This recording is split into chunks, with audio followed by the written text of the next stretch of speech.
I was able to scale this brand new shop from complete scratch to over $100 a day profit in just 2.5 weeks time, selling custom AI portraits. And there's lots of other shops doing the exact same thing even better. Today, we're diving into the business model that made me my first $100,000 and first $1 million online, but with a slight twist of using AI. I'm of course talking about the world of Etsy dropshipping, which is basically just selling products on Etsy. But a new AI feature that was recently added to Midjourney has enabled the ability to create completely custom artwork using real photos and images as part of the prompt. This takes a product that would traditionally require tons of experience and complex design tools to make and generates it in just a few seconds. Plus, considering that nobody has talked about or tapped into this business model yet, means that the new year is the perfect time to cover exactly how to start a custom AI portrait business from the comfort of your home. I've been running shops like this online for the last 5 years, but I started over from complete scratch to see if it still works. So in this video, we're looking at several shops and listings so that you can see the numbers for yourself. I'll explain the entire process and business model,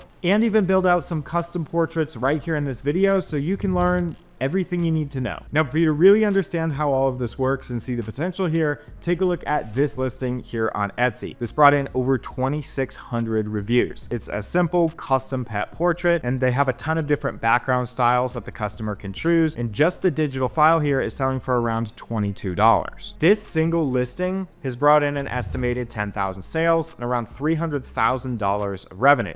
Now, for you to understand how all this works, it's a simple process, but when the customer orders the product, they'll send in a photo of their pet's face, and then the company will Photoshop the pet's face onto whatever background they order. We're going to use AI to make custom paintings just like this. This listing is doing essentially the exact same thing, selling custom pet portraits. Again, they have tons of background themes options that the customer can choose from, and this single listing has brought in hundreds of reviews. You can see over 20 people have bought this listing in the last 24 hours. Around $17 for the digital file, which is almost all profit even after the fees. The quick math means that this single listing is making around $340 a day, or the coveted $10,000 a month from this single listing. The thing is, it's pretty difficult to make hundreds of background options and fulfill 20 orders a day by hand, but that's where AI comes into play. First, we'll learn how to craft the perfect prompts to get the type of image that we want to offer as background options. Then we'll make it look nice with a mock-up and get it posted for sale in our Etsy shop. When a customer comes along and orders it,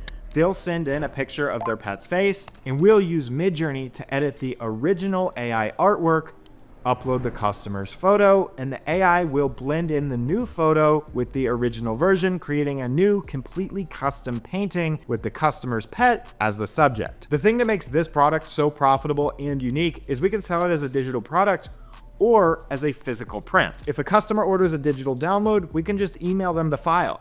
But if they want their artwork printed on a poster or a canvas, since it would take literally all day to print and fulfill 20 orders, that's where Printify comes into play. The print-on-demand business model allows us to sell custom printed physical products through Printify without ever having to buy and hold inventory or fulfill orders yourself. Since Printify integrates directly into Etsy's marketplace, the process is super simple. We can sell products that Printify offers, like posters and canvases, as an option in our listing. If a customer orders one of these options, we'll just deduct the product costs from the sale, and once the artwork is finished and approved by the customer, we can upload the artwork to the product in Printify, and Printify will have that poster or canvas printed with the artwork and shipped directly to the customer. What I'm showing you today is exactly what I did last month to go from complete scratch to over $100 a day profit in just 2.5 weeks time, where individual listings were making over $400 a day. Now, it's definitely not retire on the beach FU money,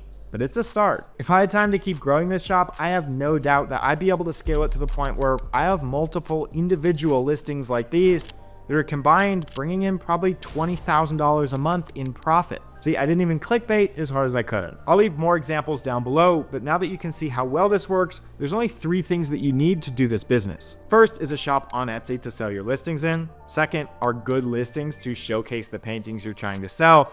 And third is a good marketing plan so that you can actually get those paintings to sell. Now, the reason that most beginners will fail with this business is because they forget to subscribe. Okay, maybe not, but in reality, most beginners fail because they never take the first step of actually setting up their shop. See, Etsy has evolved from a super niche marketplace focused on selling necklaces and handbags into a marketplace giant processing over $13 billion a year. If your shop made even just $1 million a year, which still sounds like a ton of money to most people, you'd be making less than 0.008% of what Etsy's processing. Your shop just needs to take a very, very small slice of the pie. Now, of course, you can try and sell these paintings on your own website, but sellers on Etsy not only get to leverage the brand, trust, and reputation that Etsy's built, but also their search algorithm that serves up products just like these paintings to their shoppers organically without you having to spend a ton of money learning how to run ads. Since there's no coding or website design, setting up your shop is easy, but I've still created a free guide that will walk you through everything that you need to do, from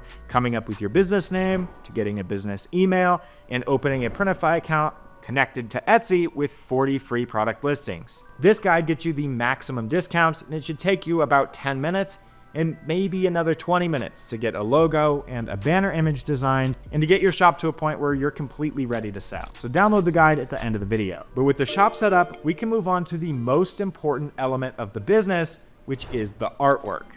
Now, you probably already know about it, but Midjourney is a powerful image generation AI, and basically all of these images that you can see were generated from a single line of text called a prompt. To use Midjourney, you can visit their website, which I'll have linked down below. And to sign up, you simply click this sign up button in the bottom right corner. And then you can either sign up using Discord or using the Google account that you created when you were opening your Etsy shop. You will need to pay for at least the $10 per month plan, just so you have commercial rights to sell the images. And once you're inside Midjourney, it should look something like this. This is the explore page where you can see images that other users have created using Midjourney. And honestly, it's super impressive how far it's come in just a year's time. Some of the images that you're able to make now are almost indistinguishable from what a professional artist would be able to make. The limit is no longer about how much money you have or what technical skills you have, but instead it's about your imagination and your ability to write a prompt. We'll start by researching what type of portraits have low competition so that we can make relevant designs without wasting our time. So this painting here that's selling super well and making a few $100s per day is just a simple royal themed pet portrait where the dog is wearing a red robe and a crown and has these clouds behind him. We can use Midjourney to make something similar.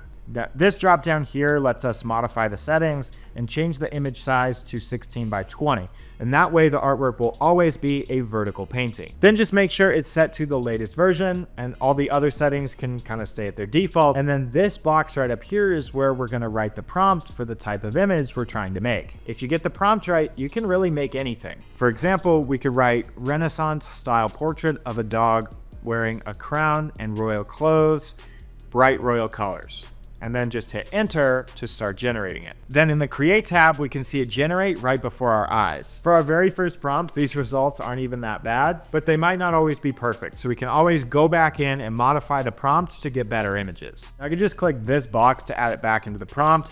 And then I could just change it to something like bulldog to see what kind of results we'll get. I don't think this is too bad to start, and I can always rerun these same prompts to get even more images to pick from. Now, these are gonna be the same style and vibe that we already know work well on Etsy, but we can go even deeper. I do this by using an analyzer tool like Listing View. Now, in Listing View's keyword finder, I can put in the name of the product or the niche that we're selling it. So in this case, it's just a pet portrait. You can see that we get an abysmal score because of the views to competition ratio. Essentially, there's way too much competition for the amount of views it gets, which is why we need more advanced targeting. In the challenge shop that I grew last month, this was the best-selling listing. It's a bartender-themed portrait. And the reason that it worked so well is because obviously it looks nice and it converted well, but also because it was super specific targeting. I'm not just trying to rank for pet portrait, I'm trying to rank for bartender themed pet portrait. So when I looked that up on Listing View, you could see that there's a much better score because the views to competition ratio is a lot more manageable. I use this kind of information to make artwork that will convert better. In Midjourney, instead of making royal style art,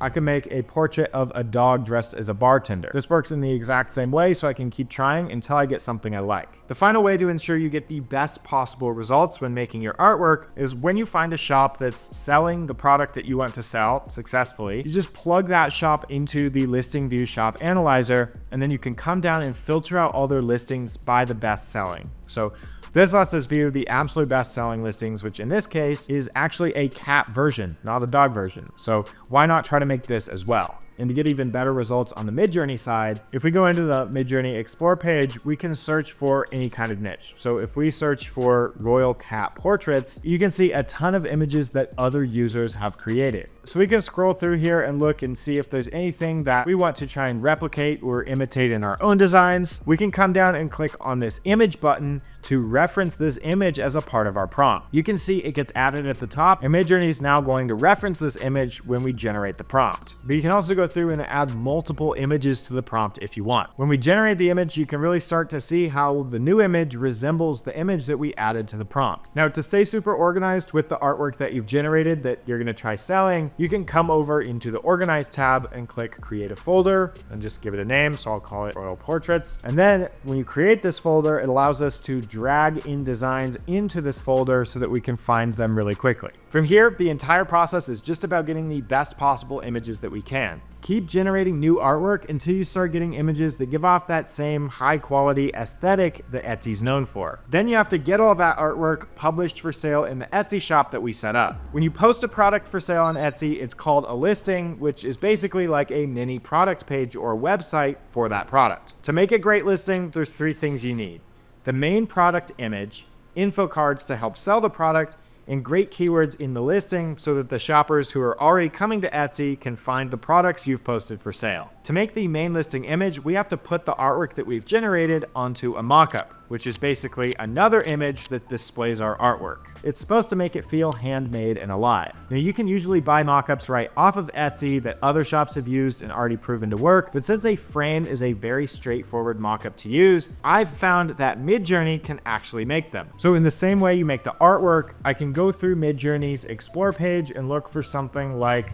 a wooden frame mockup on a white wall. I can search through and try and find nice mockups that match Etsy's handmade professional bohemian aesthetic. For example, this one, super nice and super clean. So after generating a few in the same way, I think this one looks pretty nice and I could use it in my shop, so I'll go ahead and upscale it. From here, we just have to put the portrait artwork on top of the mockup. And to do that, you can use whatever tool you want, but I'll use a free tool like Photopea, which makes this super easy. So essentially, once your mockup is made, we can just copy it out of Midjourney and go paste it into photopea.com. Then we can go copy the artwork that we're adding, and we can go paste this into Photopea on top of the mockup and then just sort of align it so that it covers the frame. Now, you'll probably notice that it doesn't fit perfectly, so we just need to cut off the edges. So to do that, we'll just grab the selection tool from the top corner. We'll just make a simple selection of the white area of the frame. Then we can click on this Make Mask button, and when we reveal the layer again, you'll see that it fits the area of the frame. But the final step to make it look as realistic as possible is just come and click this little drop down and change the blending mode to multiply so that the artwork blends in with all the shadows and details of the mockup. Then you just have to go to File, Export As, and save this image to your computer. Remember, this is the first image that the customer is going to see when they're choosing from all the competition on Etsy, so it has to be good enough to earn their click. And once they're finally on your listing, it's up to your info cards to get them to convert. Info cards are just additional images that you add to your listing to help customers understand how to order and what it is they're buying. The info cards that I put on the listings in my challenge shop were super straightforward. I had some font options,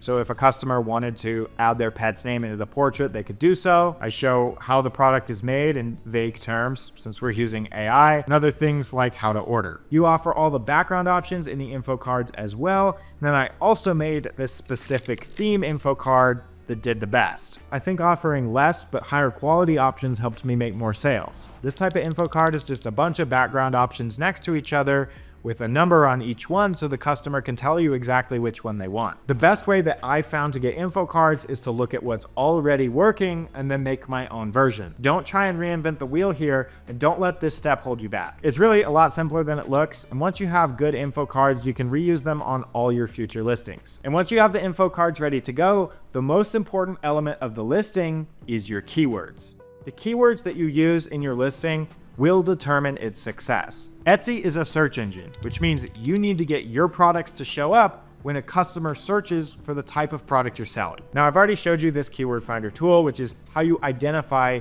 which niche is going to be the most profitable or not. If you scroll down, you'll be able to see this huge list of unique and recommended keywords that are similar to your niche. So this section is really how you're going to be able to grow your shop, because each one of these similar listings shows you the views to competition ratio and the overall score. I like to filter all these out by top recommendation and then use these exact keywords in my listings. This is how I built out the best-selling listings in my challenge shop, and it almost guarantees that your listings will rank. The thing you have to understand about Etsy is using targeted keywords like this will get your products to show up in search. Even for the most competitive, most broad searches like funny mugs, Etsy is always testing with new listings to see what customers want. But the thing is, you have to get those shoppers to click on your listing, to favorite, add to cart, and even buy those listings if you want to keep the rank high up in search. That's why it's best to rank for keywords like bartender pet portrait, because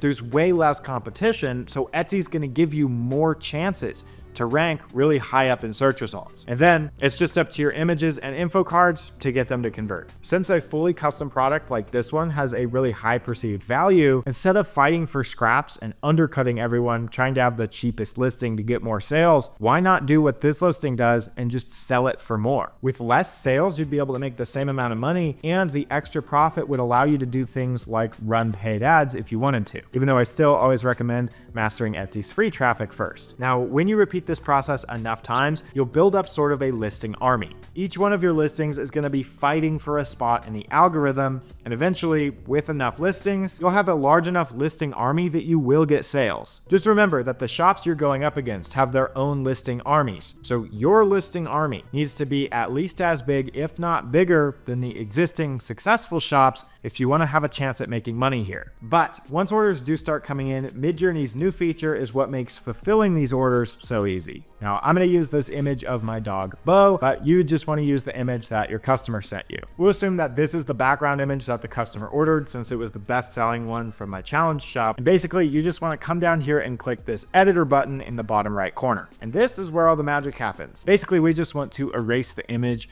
of the pet's face so that we can upload a new image from the customer. Then the most important step is to drag in the customer's image directly into the prompt so that Midjourney can reference it. Then we can also rework the prompt a little bit to make it a little bit more accurate. So we'll try something like this and just see how it goes. Now, it definitely might not be perfect the first time, so we can keep rerunning it until we get some good results. Now, honestly, none of these options look too bad to me. Maybe it's just because he's a golden retriever, but I think this looks a lot like Bo. Now, sometimes there's weird artifacts in the image or it misses details, so you can always edit the new version of the image and prompt it to include or exclude some of those details. But I think this one looks great, so I'm gonna go ahead and upscale it so I could use it. Now, obviously there's still a learning curve here, and the AI is not perfect, but with a little practice, it's really not too difficult. It's definitely not as difficult as doing this with Photoshop. You can bring this image into Photopea or Photoshop, and if you go to image and image size, we can make this a fully 16 by 20 image at 300 DPI, and it will upscale it a little bit more so that it's a lot clearer and it maintains a lot of those details for your customer. I also found that adding this paint filter from Photoshop kind of brings the image to life, makes it feel a little more handmade, and hides some of the imperfections from the AI. Now, these portraits are obviously less passive than a pre-made product, but you can scale it up a little bit quicker and you'll make more profit per order than selling something like a t-shirt. In my challenge shop, I'd always send a preview of the artwork to the customer so that they could approve it or make changes if they wanted before I'd have it printed and shipped to them. If you're not willing to post at least a few hundred listings, then don't expect this to work. I started my first shops 5 years ago. My success was not overnight, and it probably won't be for you either. My goal is just to help get you there faster. So you can download my free quick start guide, which will help you get set up. And to get a better understanding of Etsy dropshipping and print on demand in general, I'd recommend watching this video next. And as always, I hope this helps.